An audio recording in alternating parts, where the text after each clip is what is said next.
All right. I'm going to go ahead and quickly try and get everyone checked in.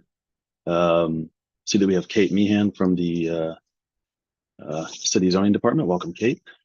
As I call the rest of your names, if you could just confirm that the name that I say, if there's a name on the screen, is correct. If not, if you could tell me what your name is and how to spell it. If you could also let me know who you're representing here today, whether you're with the school or the applicant, or are a neighboring property owner or somebody else. So Charlene's iPad, are you with us? If so, if you could unmute.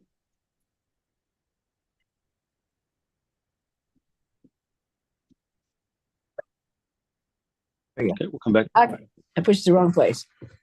Yes, Charlene Morse. I live across the street from the property. Okay, Charlene Morris, you said? Mm-hmm. Okay, great. Welcome. Thank you. Jeff Grow, welcome back, Jeff. You are with the school, the applicant on this, correct? Yes, that's correct.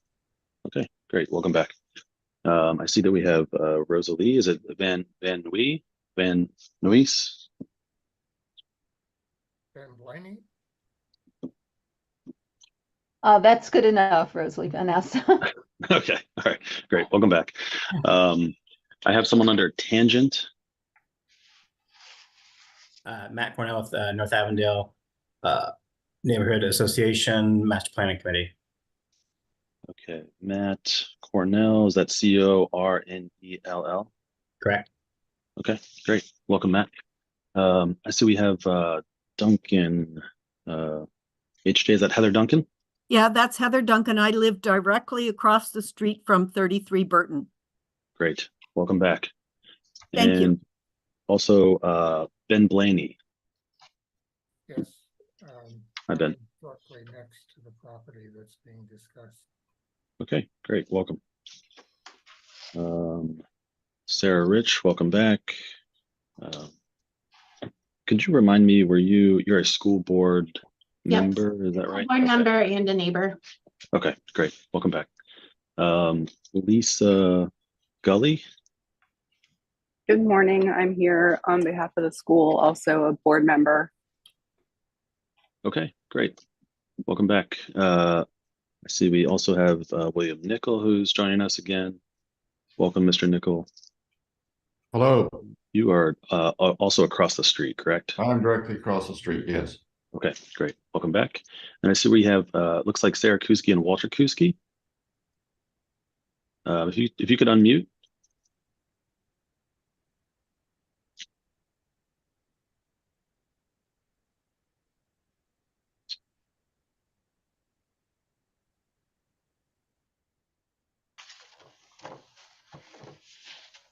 Good morning. Good morning. Hi, good morning. Welcome back. Both from the North Avondale Neighborhood Association.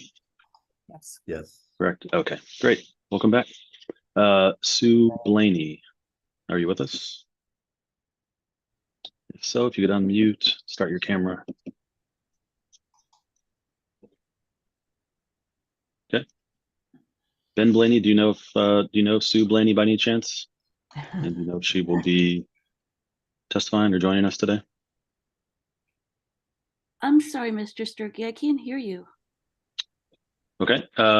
Can everybody else hear me? Yes. Yes. Okay. No.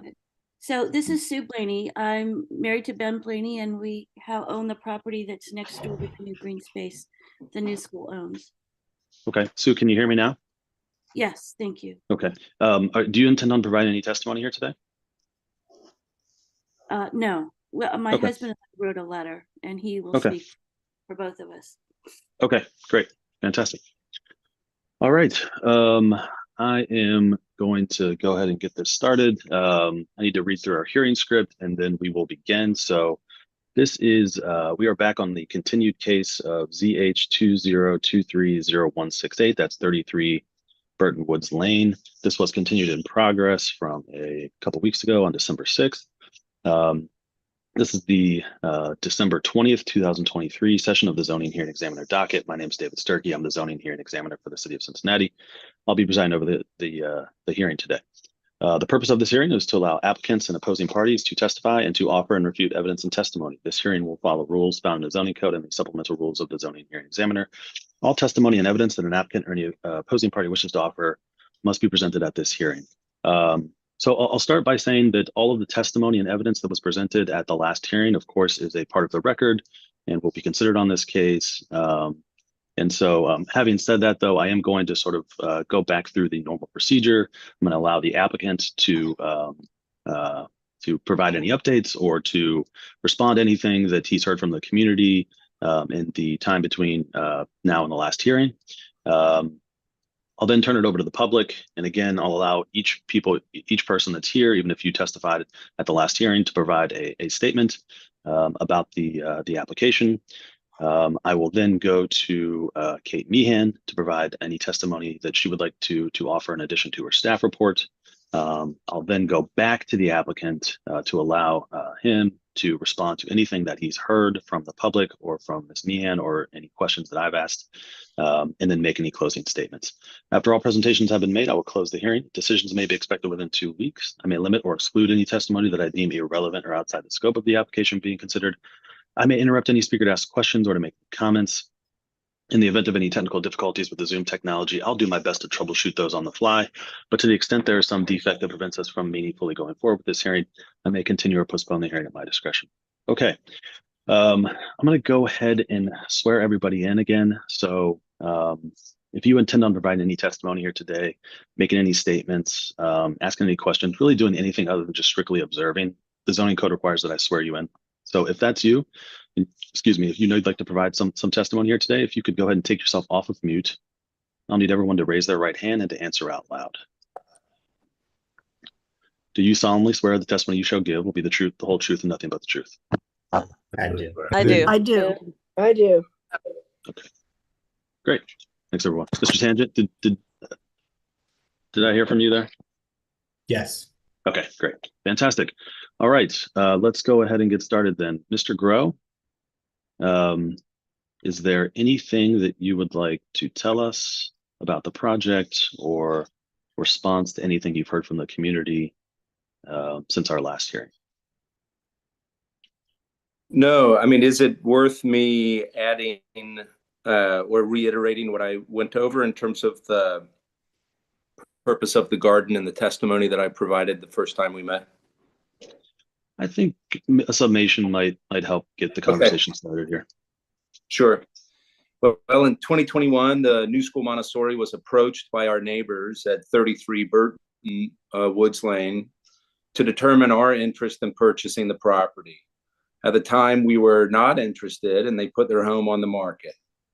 After several months with no interest or offers, the home of the property had significant structural issues as well as other costly needs.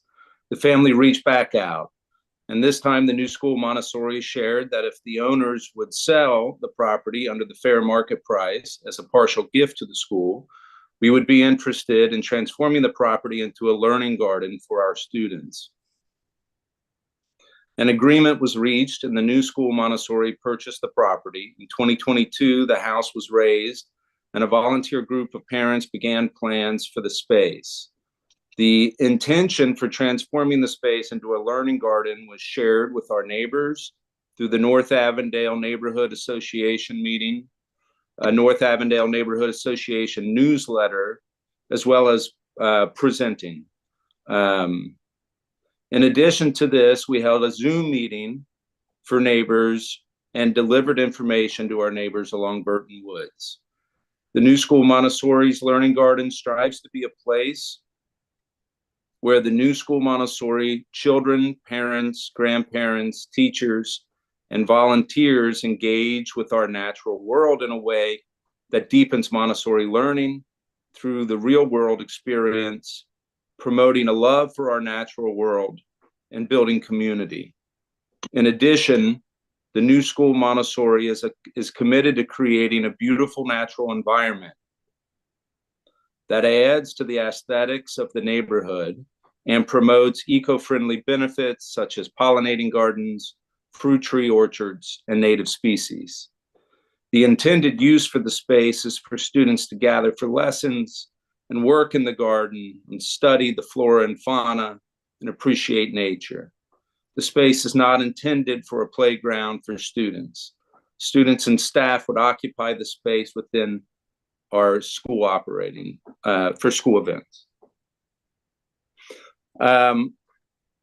As mentioned in the last meeting, the home was purchased quickly, as was required by the sellers before the end of the year as a part of a stipulation for their partial gift. Upon purchasing it, we simultaneously went into the efforts of shutting the house down in terms of cutting off gas lines and water lines, as well as letting our neighbors know. We feel as if we've been transparent around this. We've presented at neighborhood associations. We've offered Zoom meetings. We've put information into mailboxes. We've engaged with our neighbors, asking for feedback in terms of the use of the space. We, of course, have invested a lot of money at this point into the property, planting natural barriers that will shield neighbors who would not be interested in seeing the garden. A row of arborvitae along the property lines. We've put in fruit tree orchards, native species, prairie plants, and are well on our way in terms of creating what I think will be not only a beautiful site for our neighbors, but also a deeply enriching space for children. Thank you. Okay. Thank you, Mr. Groh. Okay. Just going to sort of go down a list here. I'm going to start with Charlene Morris, and then I will move on to Rosalie Van Nice. Charlene, is there anything you'd like to add? Sorry, what? Is there anything you'd like to provide yeah. today or to testify Sure. about? And I apologize. I am sick, so I'm not on my best. But anyway, my concerns are what they really can and cannot do. For instance, there's some sort of wooden structure over there now that I don't know what it is. It's I could go out my front porch and take a picture or whatever, but I don't know what that is. They cut down a bunch of trees. So now I look at the house next door that I didn't used to really see. And now I see that, and there's trash cans that are sitting in the driveway, and you can see the steps coming down. I mean, so to back up, this school was a part of the neighborhood. When I moved here, it wasn't, I mean, it was up the street. Those two properties were houses and people that we knew and lived there. My kids who are in their 40s played up there, played in the playground. The neighborhood used to set off fireworks on July 4th. It was a part of the neighborhood. It is not anymore. We've had them call the police on people because they're up there. And, and I noticed that there's nothing mentioned about the neighborhood in this green space. Like, well, we're going to do this, we're going to do that. But there's nothing about the neighborhood, like us being able to go there and wander around. I mean, I feel like we're really separated from the school now. And that bothers me because that was not the case for years and years. So that's a concern. The other concern is what they really can do. Like, can they build other things on there? I'm not clear as to what, they can do. And, and if there's a way, I mean, I know that they want us to not necessarily see things, but I mean, right now, my value of my house has gone down. There is no doubt. Because across from me were two houses that were nice. And even the house that they talk about that, was in bad shape. If they'd given it to Heather, who's one of our real estate people, she could have sold it. They just had their daughter from someplace else try to sell it. I know that because as an administrator for the neighborhood association, I have gone to many properties in the neighborhood that were falling apart, and we have redone them, and they're all people living in them now because people want to live in North Avondale. So, it's not my neighborhood anymore. And all of us that live on this side, feel that it's just kind of ugly. Now, at the same time, I don't think they mean to make it ugly and all that, but they need to do something about the trash cans and the fact that we can see the fire escape coming down, which looks really ugly. But the main thing I'm also concerned about is what they can and cannot do, and how we as a neighborhood, because you notice there's nothing mentioned in there that we can go over there and we could sit there and look at the pretty. There's nothing. It's all about the new school, and we're not a part of it anymore. And we were very much a part of it before. So I think that's about it. I'm sorry that I'm sort of sick, but Okay, thank you, Ms. Morris. I appreciate your testimony and hope you feel better soon. Thank you. I'm gonna what I'm gonna do. I'm gonna go a little out of order and allow Mr. Groh to respond to those comments, so they're fresh in your head after hearing them. Mr. Groh, any response to that? I've been in contact with Charlene in terms of what we can do to help in regards to the sight lines of the property. And I'm, in our testimony, I would also say that, we have mentioned that it is a high priority for us to create a beautiful garden for the neighborhood to see. It's obviously a space that that there are very mixed opinions upon our neighbors in terms of whether or not it should be a space used for others to be on within our community. That obviously raises a lot of legal concerns for us in terms of being a private entity in regards to people getting hurt on it, not to mention the neighbors that are immediately adjacent to our property, potentially not being happy with it being open to the community for anyone to use it. It is ultimately our property and we are responsible for what happens on it. In regards to calling the police, I mean, we have certainly done that as a result of students, people from our neighborhood vandalizing our property. So, my response to that is yes, we've done that because of those reasons. Thank you. Okay, Mr. Groh, have you erected any structures on the property?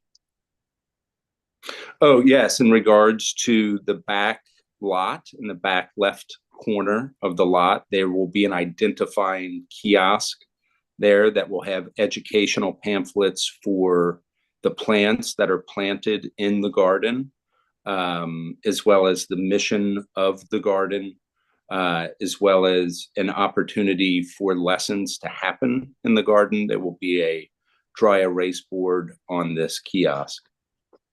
Has that already been installed? Correct. It has. Okay. Can you? Well, first, let me ask Ms. Meehan. Ms. Meehan, are you aware of the kiosk that was installed when you did your review? You'll have to unmute. So I have not seen any kind of permits or certificate of compliance applications for any kind of a kiosk. I did notice there is a small structure in what would be the rear yard. I didn't see that there's any kind of signage or a board or anything. It basically was a roof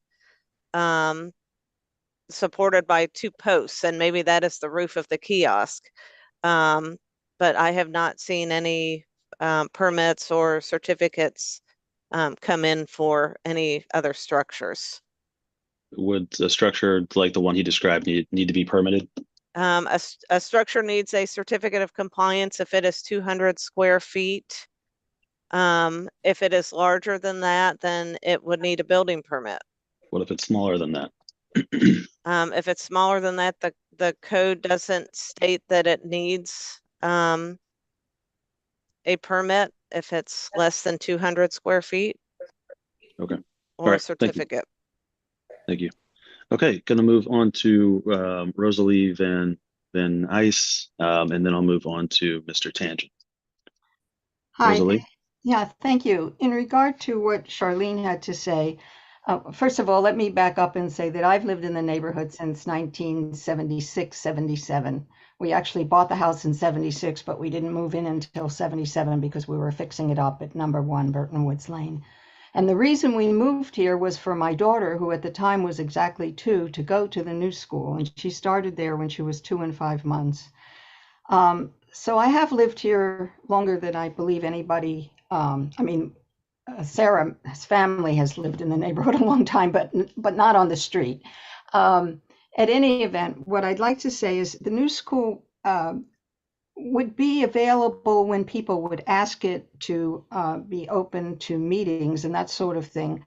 But this business of fireworks, and I have always been against that. And this was not something that the new school encouraged. It was tolerated, and actually it was Charlene's family, I think, that did that. And her kids did not go to the new school and would play on the lot. And again, that was tolerated. And I think to encourage it by saying that they have permission on this adjacent property for anybody to go on it shouldn't happen. I think it should be reserved as a learning spot for the students.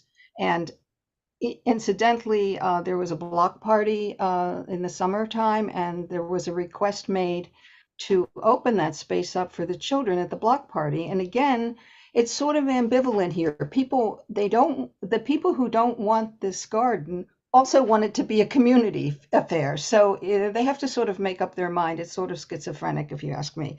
At any event, I just want to support the school in doing it as a learning center and not to be a playground and not to be a place where other people can be coming on unless invited. Okay. Thank you very much for your testimony and for coming to each of these hearings.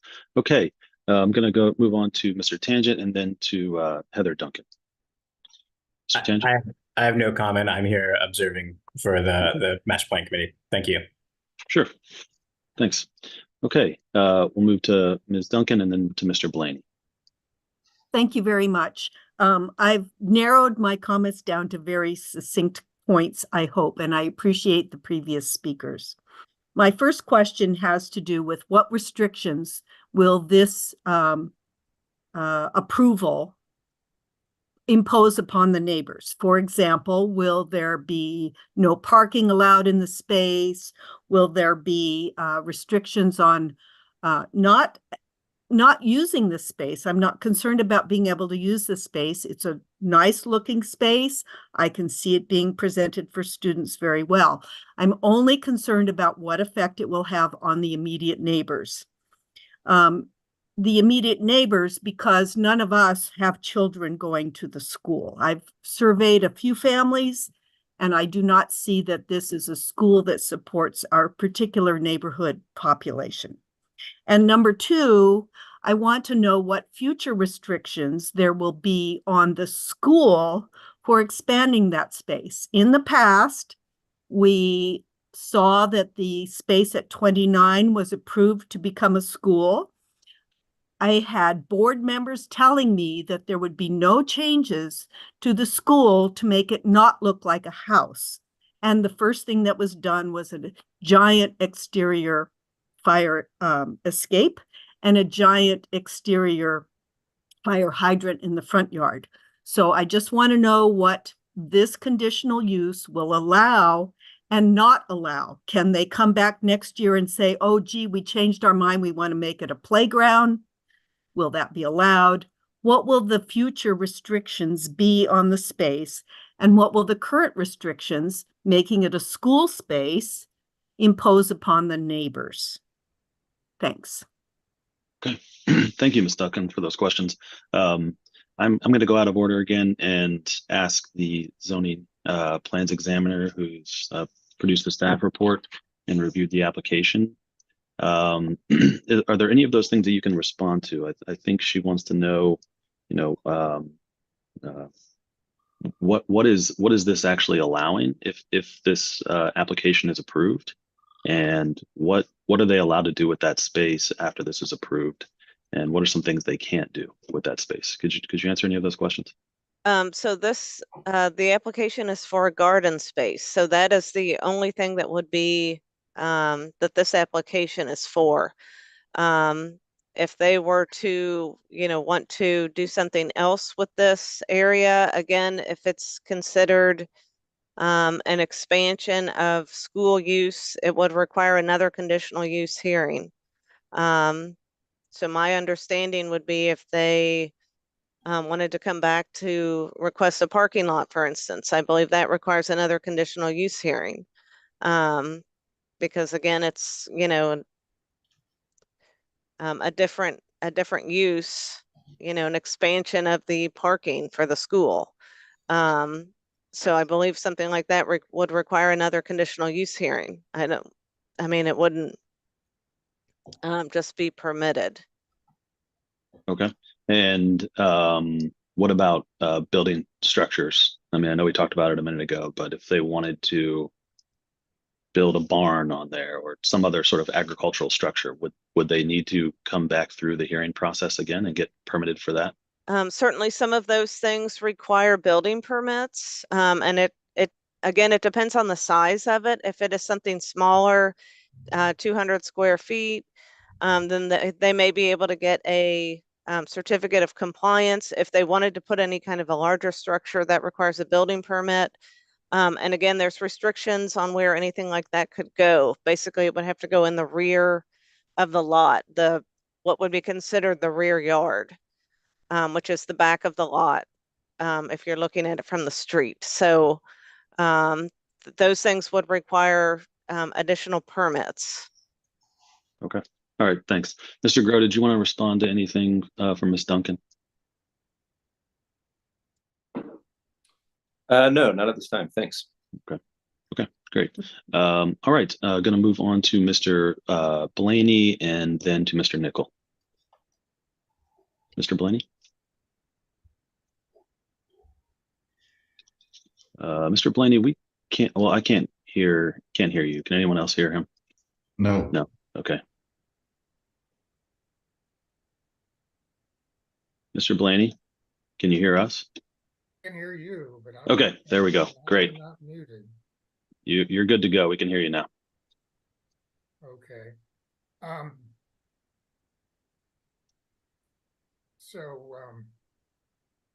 We live directly or next to 33 Burton Woods Lane in our house at 35 Burton Woods Lane. And while we did have some concern about the impacts on our property value and our privacy, when the idea of turning this into a Montessori garden space came up, as we've talked with the school and seen them responding to things like putting up arborvitae trees, bushes that eventually will hide that space to some degree from our house. You're basically seeing that the school has made every effort to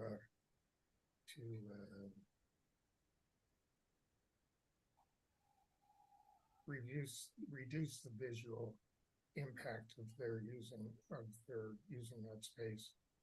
And we're presuming that because it's just being used for classes, that there won't be a lot of children on that lot at one time, and therefore there will not be a lot of noise pollution. Our daughter did go to the new school, and we think the Montessori process is a very good one. And in fact, part of Ms. Montessori's vision was to have students get out into nature and learn about nature. So we see this property is allowing the school to really expand on the purpose of the school. We agree with what Heather Duncan was saying in terms of not wanting to see any change, or if you will, in the use of the space from what's currently planned.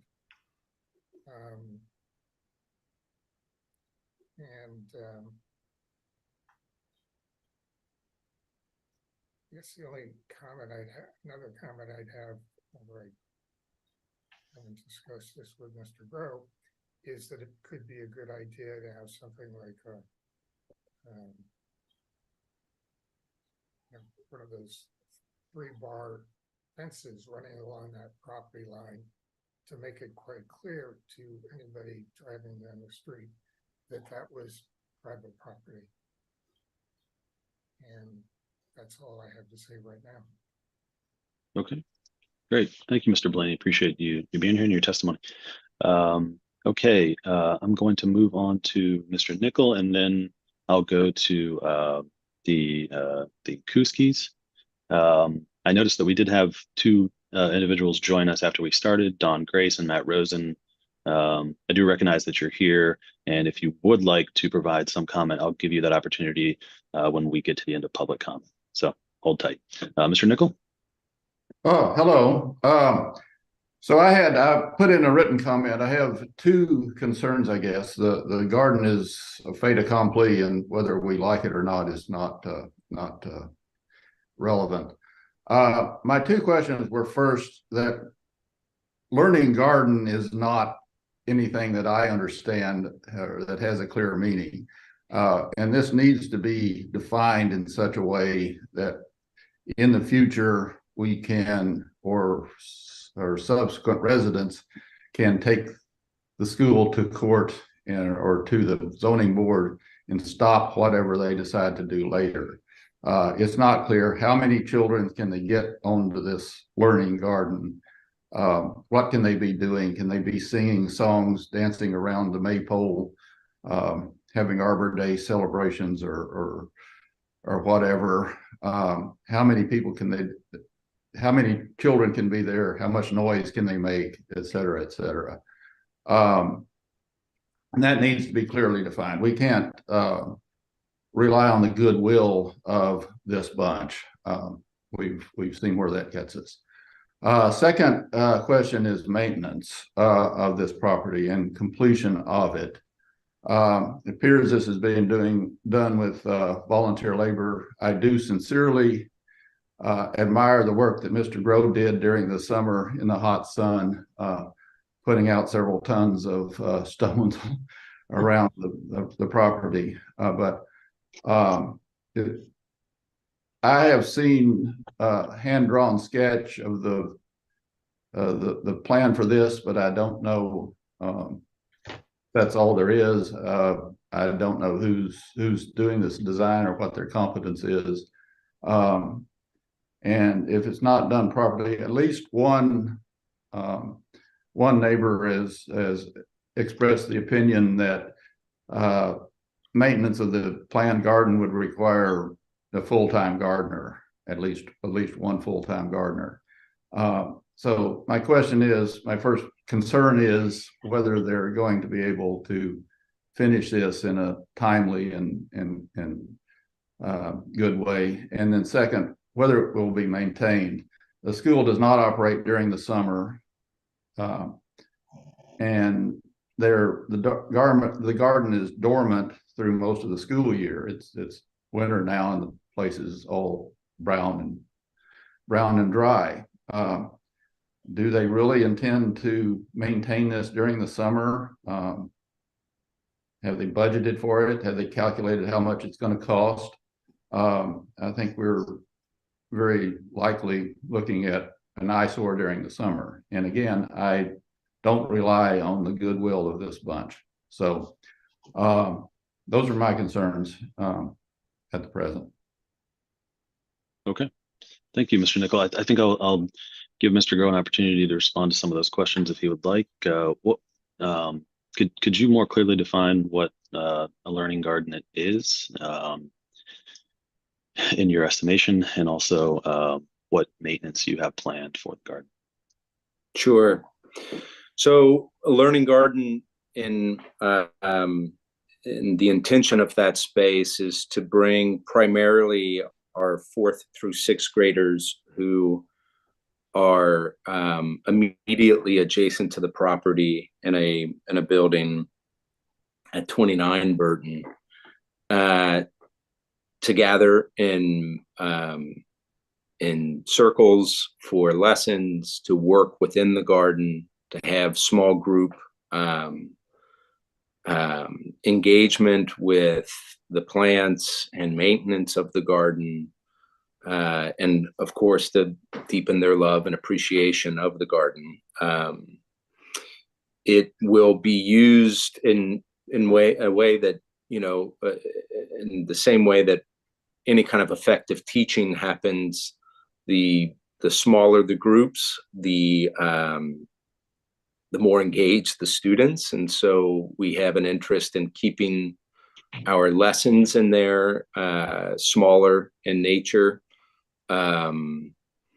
So, you know, within the scope of what a learning garden would be the intent to have the most impact on students in terms of learning about how the process of plant growth and its interaction with the animal life that also engages with that plant growth, and also the benefit to our environment through it. And so small groups to working groups of students on that lawn is the intended use of the space. We have a mutual desire, it sounds like to me, from Mr. Nichols' explanation of and concern of the garden, to keep a very beautiful garden, not only because we do hold it important to have and take seriously our relationship with our neighbors and making sure that it's a beautiful space, but obviously it's a very personal interest of ours as well, being an independent school, and keeping a beautiful space for families that are interested in attending our school, as well as families that are currently enrolled at our school. We've obviously invested a lot of money in terms of the purchasing of the property, the planting of the property, that we have a lot in this. We have a lot of money invested in it, a lot of time and energy invested in it. And we, of course, have every intention to maintain the beauty of the space for our students, our neighborhood, and our families. We definitely, Mr. Nickel points out that the students are not in session during the summer hours. He's right about that. But our school is certainly within operation during the summer. And so we have a full-time maintenance director, as well as myself. And we have a very active and engaged volunteer crew that is also working in that garden. And we do as well supplement that volunteer crew with hired help, which we have done this past summer, and certainly have budgeted and are interested and will be continuing to do that. I will further mention that, you know, the benefit of a school and the volunteer groups that make up support of that school come from a wide range of professional backgrounds, and we are fortunate to have many on our volunteer crew within that garden that have a deep understanding and knowledge of gardens. And so we rely on their expertise that they, in many situations, are doing professionally or getting paid for where we are lucky enough to have them as volunteers within our community. Thank you. Okay. Mr. Groh, one question. You know, something that I think that I've been hearing from neighbors is that an educational space is sort of a broad category, and so is the intention for this educational space to be more akin to a classroom, or more akin to an auditorium, or a gymnasium, or a theater? Classroom. So, and you know, we have spaces and are building a building on our campus that is for large gatherings, for assemblies, for musical performances, for theatrical performances, and so we have space for that. That is where the programming for large assemblies would be happening. Our garden space and the way that it is laid out currently, it doesn't lend itself to large gatherings, and so I would like to assuage any kind of concern of regular large gatherings happening on the 33 Burton Learning Garden. Is not the intent of the space, and that we have space for on our campus already. Okay, thank you. Okay, now going to move on to Sarah and Walter Kuski, and from there I will go to Sarah Rich and then Lisa Gully. Nana would like to thank the zoning examiner for granting a continuance and allowing our community more time to reach a consensus in this matter. My comments will address both of Nana's written submittals to this hearing record. Nana has not taken a position in this matter and wants to see a conditional approval that gives the new school what they want and specifically protects the community from those things they don't want, with definitive language for both now and into the future. Basically, Nana would like to see this conditional approval specifically state what future uses are approved and what future uses are not approved without additional public participation. I read 144305 as saying that using a property in an SF10 zoning district as a school requires conditional approval. I read 1419.12.1 to say that any use permitted in the underlying zoning district is permitted by this conditional approval. For example, a garden is already permitted under SF10 districts, so this approval as a school does not require approval as a garden. So this is a school approval, not a garden approval. Playground is specifically mentioned in the application as prohibited use, but apparently all other permitted uses, such as musical assembly, athletic use, and construction, are apparently allowed, as I think we saw in this kiosk discussion, unless specifically prohibited under this approval. Further, I read section 1422.03 as directing the zoning administration to consider landscape and buffer yards upon change of land use, which this is. So I also would like to see this conditional approval contain specific language of what has been considered in terms of land use, landscape and buffer yards that might be required by this change in use. And that's really our only interest in this matter. Thank you. Sure. Thank you. I appreciate your time, your testimony, and your letters. I want, Kate, a quick point of clarification from the zoning code. Is there a buffer yard or landscaping requirement under the zoning code for this? There is not a requirement for a buffer yard. Usually that comes into play when there are two different zoning districts that abut each other. So for instance, if there was a commercial zone that butted up against this parcel, then there is a requirement for a buffer yard, which would include landscaping, possibly screening. But in this case, this parcel is within the SF6, or I'm sorry, SF10. It's all single family zoning around this area, so there is not a requirement to do a buffer yard or to do landscaping.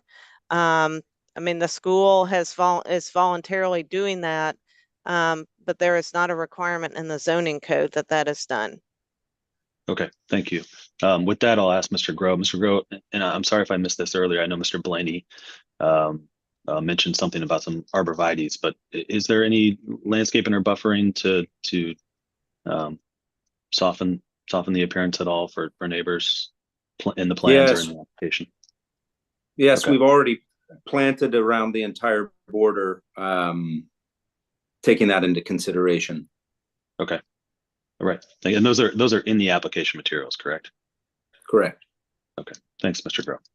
Okay.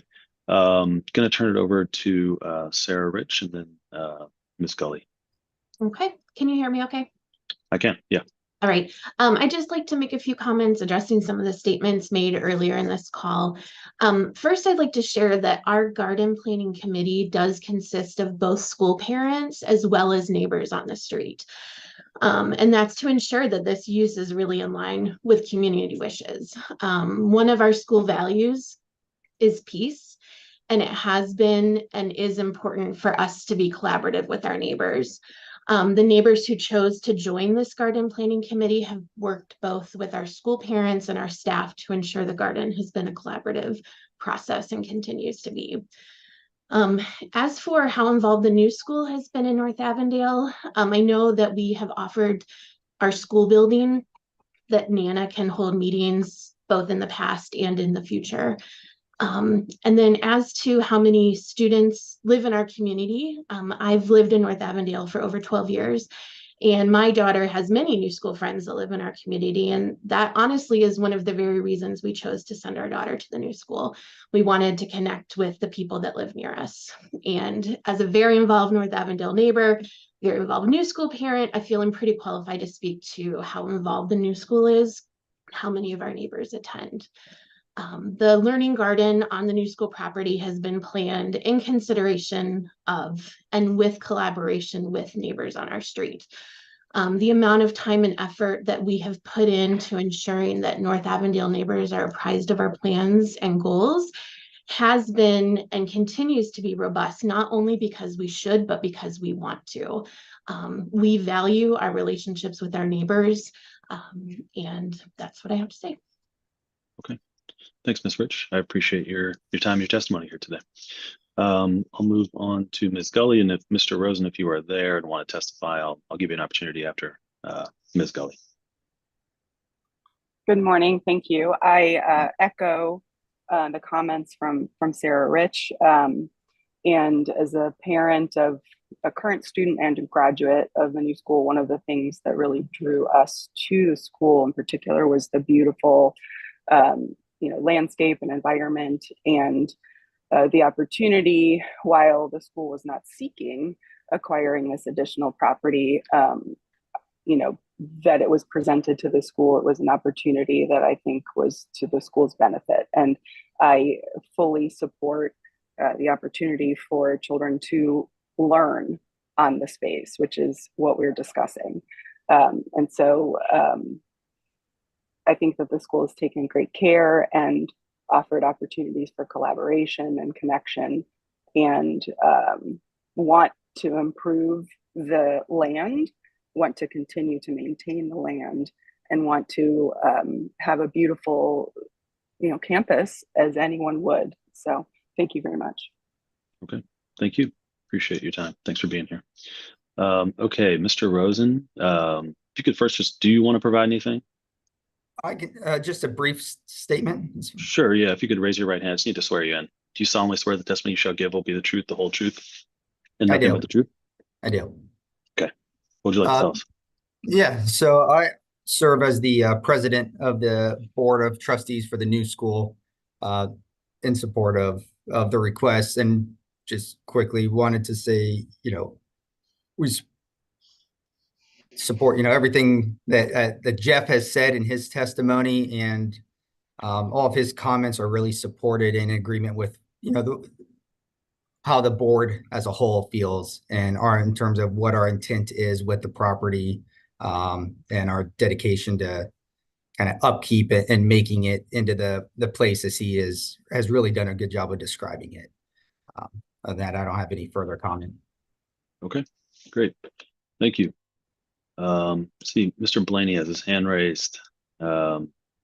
Blaney, is there something quickly you wanted to ask? Wait until the end of everybody else's presentation, if you will. Speak up. I'm sorry. Could you say that again? Wait until the end of everybody else's presentation, but something came. Well, so this is the end of public comment. So now would be the time. Okay, now I have to remember what I wanted to say.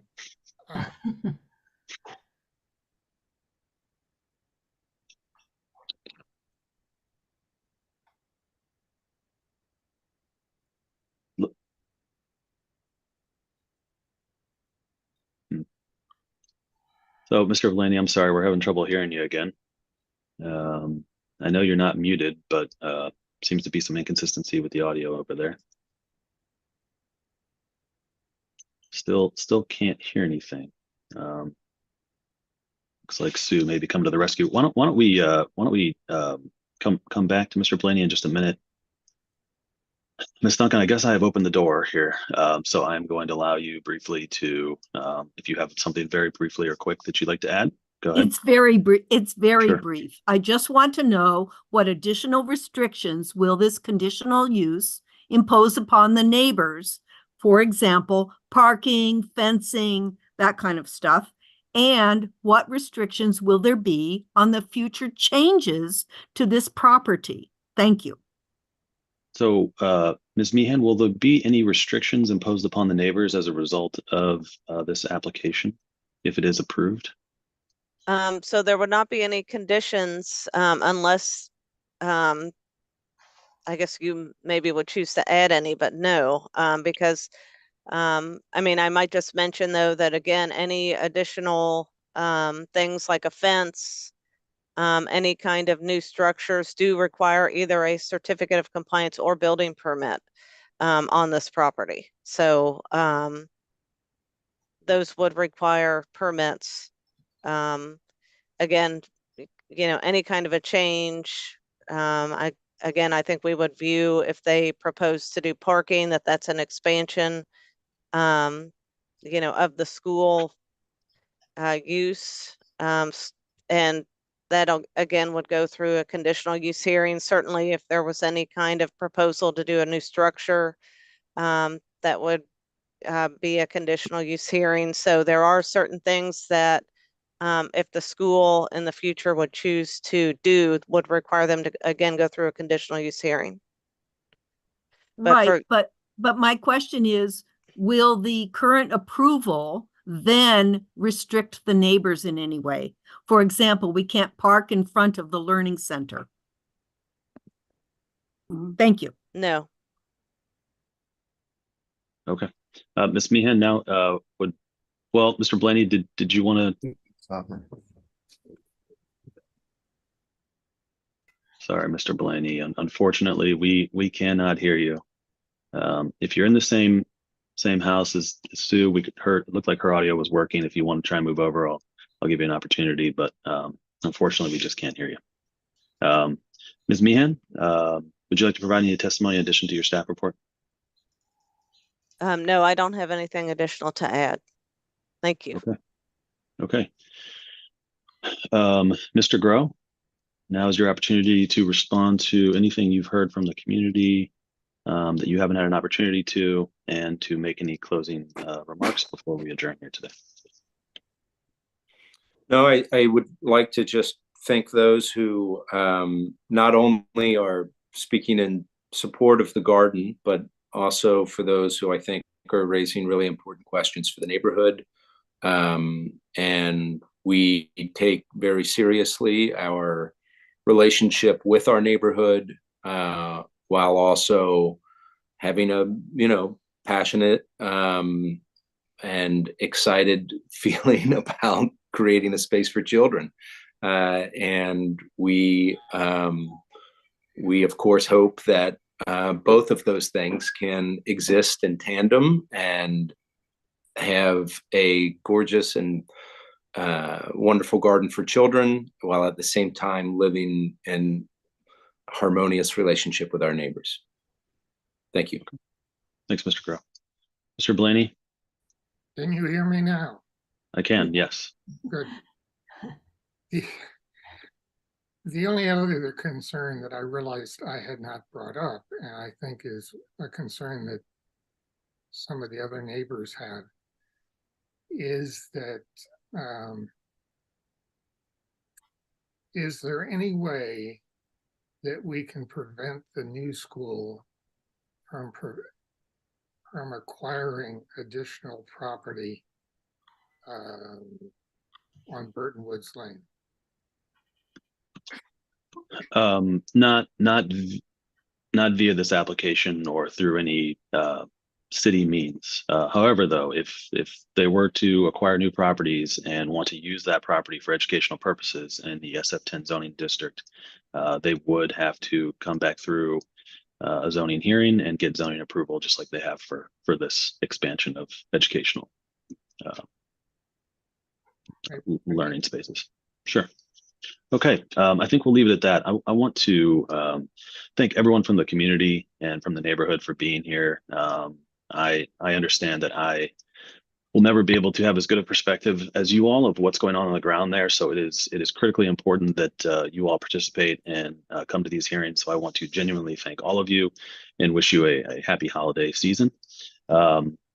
I'm going to review all the testimony and all of the evidence and make a determination on this. I mentioned at the beginning of the hearing that typically takes about 2 weeks. I know that we are in the holiday season here, so it may be a little bit longer than that, but I'll do everything I can to get this out as quickly as I can. When I finish the decisions, I will put them into a PDF. They're written decisions, of course, and I will email that decision to everybody who's in the hearing here today. So you all will have a copy of it really just moments after it is complete.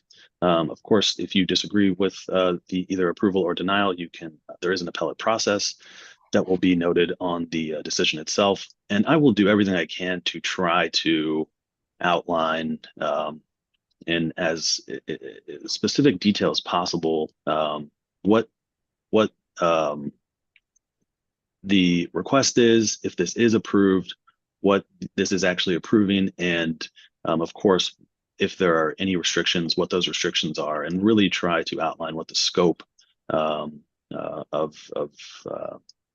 the use is. I know there's been a lot of questions about that, and so again, I'll try to be as detailed as possible in that decision for why I'm either approving or denying it, and what any conditions of that approval would be. So with that, again, hope you all have a wonderful day and a wonderful holiday season. Thank you again for being here. We are adjourned. Thank Bye, you. everyone. Bye-bye. Thank you.